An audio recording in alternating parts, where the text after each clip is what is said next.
You think it's over? Watch this, a true-to-life story of breakdown, breakthrough. Maya's world collapsed on a Wednesday.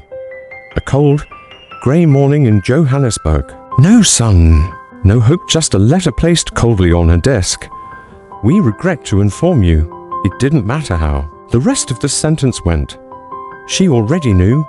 She was being laid off. She walked out of the office that day with her dignity wrapped in silence. No tears, no goodbyes. Just a plastic bag with her framed certificate and the last 5 years of her life. She didn't go home immediately. She drove to a quiet parking lot in an empty mall and sat for hours. And in that moment, Maya did something she rarely did. She questioned God.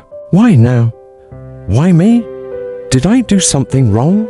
I tithe, I serve, I pray. So why does it feel like you're silent? No answer. Just the hum of cars in the distance. That night, she boiled water for a bath because the electricity had been off for 2 days. Her phone buzzed with one notification, final notice, eviction imminent. She curled up under a blanket that barely warmed her and whispered to the ceiling, maybe this is how my story ends. But God has a way of being silent when we expect him to shout, and moving when we think all motion has stopped. The next morning, as Maya scrolled through her phone looking for old applications to resend, a random call popped up. Hello, is this Maya? It was Thandi, an old university friend she hadn't spoken to in almost 4 years. I was thinking about you yesterday, out of the blue. My company just had someone resign, and we're looking to hire immediately. I remembered your skills. Are you available?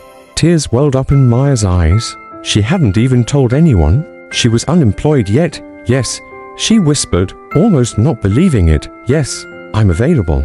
The door got opened. She walked into that interview with worn shoes and borrowed confidence. But what she lacked in polish, she made up for in passion. She got the job.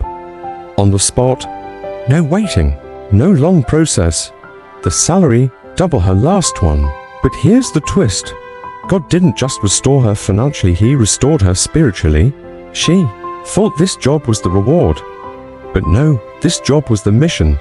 Planted, not buried. 3 weeks in, Maya started to feel a stirring urge to pray for her colleagues. She thought she was crazy. Pray?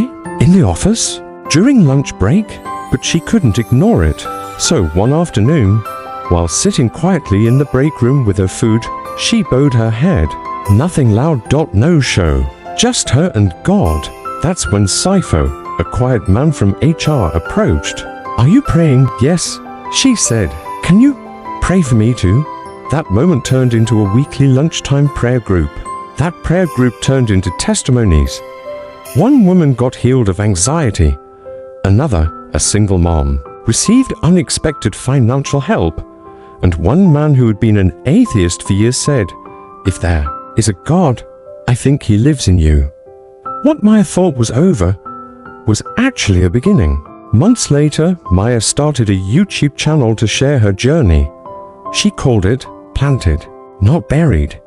People from around the world began watching. Her pain became their encouragement. Her silence became their strength.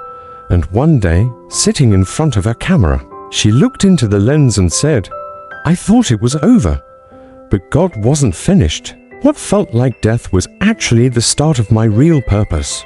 So if you're out there and you feel forgotten, broken, empty, don't write your story off yet. Say it with me. You think it's over. Watch this.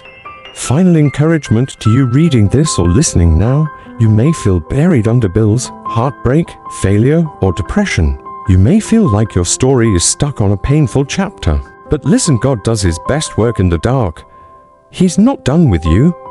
He hasn't forgotten you. And what looks like the end might just be the setup for something bigger than you imagined. Hold on. You think it's over. Watch this.